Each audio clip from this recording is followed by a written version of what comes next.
Hey YouTube, this is David Richter Scale Studios. Going to do another thing on the 3D printer. As you've seen in, if you watched some of my previous videos, I did an unboxing from the Dust Tactics Kickstarter, and I bought some of these terrain bits off of eBay from one of the bits providers. And this is a Dust Tactics tank trap. It's pretty cool.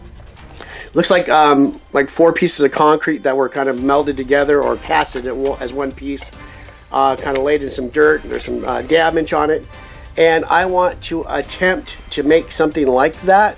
So it'll be kind of fun to print it out, and I'll be back in a second to show you what I worked on, and we'll go from there. So this is what I've been working on. This is off of, I think you can see up there, Tinkercad. I'll put that up right here. .com. It's a free web-based 3D design software, very rudimentary. You're taking shapes and kind of combining them, and this is what I came up with. I have a cool little undulating ground feature, and then I just took some cylinders, then took random shapes and just took chunks out to demonstrate a little bit of damage, and then up here just took some other rudimentary shapes of cylinders, and someone designed a ring. And I just wanted to give it a little more detail and look cooler looking.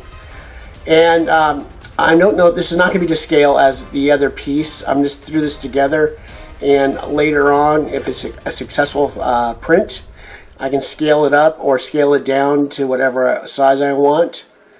So when we come back, we're going to start printing this thing out. I'll see you in a second. Well, here it is. I brought it in as an STL file into the Repetier host, and I'm going to slice it with the Cura engine, and let's cross our fingers. So far I hasn't found any errors, and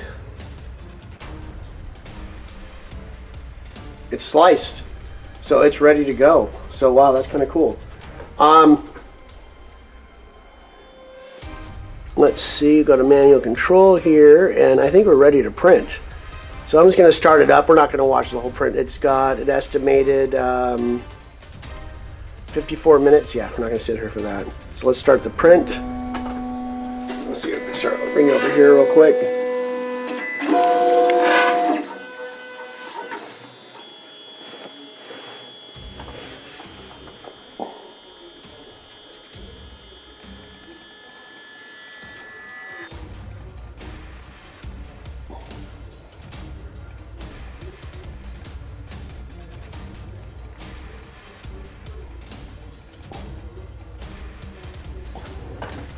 You just heard those clickings on the mouse.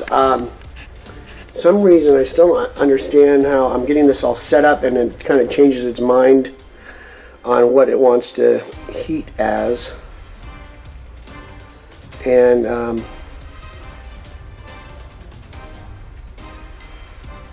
I will be, oh, here we go.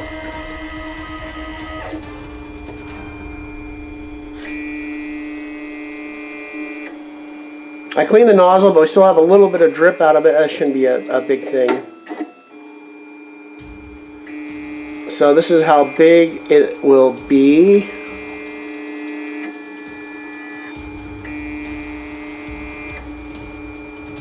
And we're printing in PLA, which is the corn-based biodegradable plastic.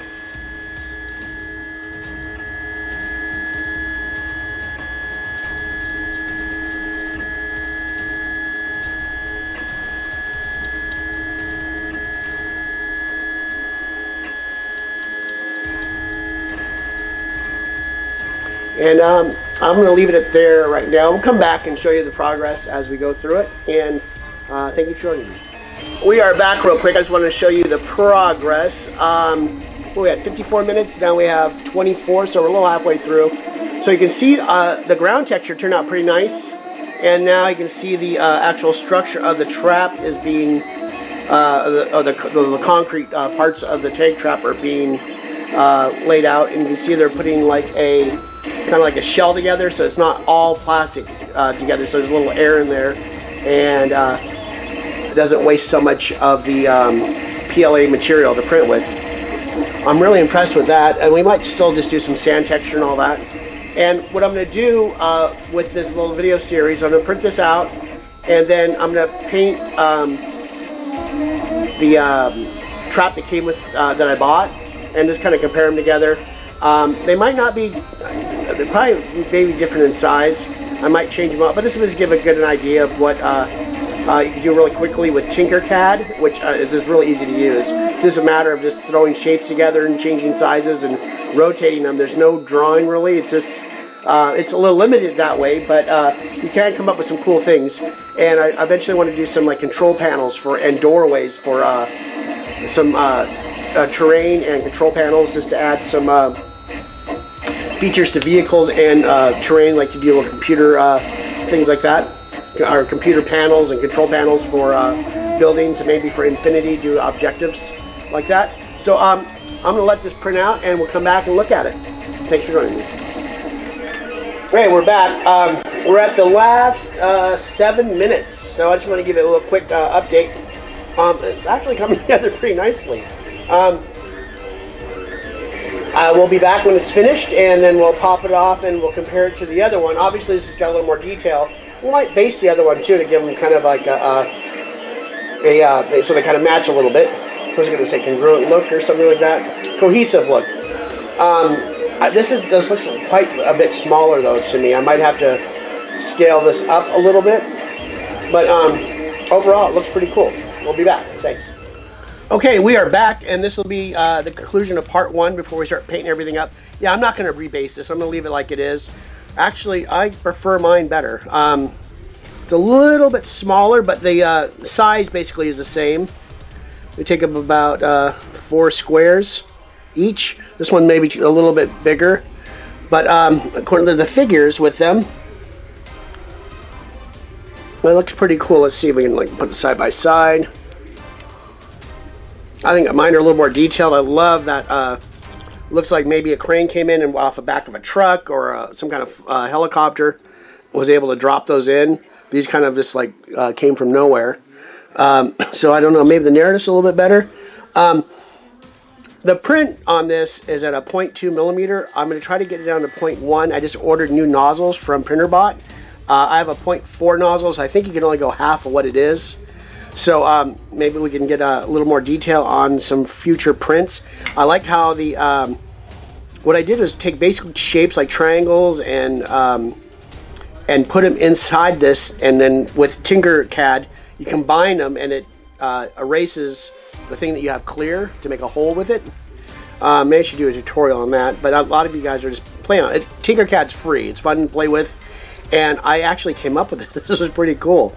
That little undulation plate is one of their, like I said, this is like this, you piece together their pieces. You can resize them and rotate them. This square piece was like an undulated piece of ground, like a topographic map. And it turned out perfect for what I wanted. And I can't wait to see what it looks like at a 0.01 resolution of a thing. But you can see like there's little areas that need to be cleaned up. There's some, like, I guess support material that came in. Those are a pretty big thing, but that could also be rebar if you leave it in there, but you can just cut it out. Oops, sorry, I didn't mean off the camera. And actually there's one hole that go all the way through. It's kind of cool. And a little cleanup needs to be done in there. But overall, I just love the way this thing turned out. As my first official design and printed model, I am happy with it, and in comparison, not bad. I mean, you can see the, obviously it's a 3D print with a 0.2 resolution. It's not going to be perfectly smooth. And this is PLA, and the only way you can smooth it out is using like Drano. The fumes from Drano, which I'm not going to do. That's just too crazy. I'll eventually do an ABS and do the acetone vaporizing of it, and it'll smooth all these lines out and it'll give it more of this kind of a texture.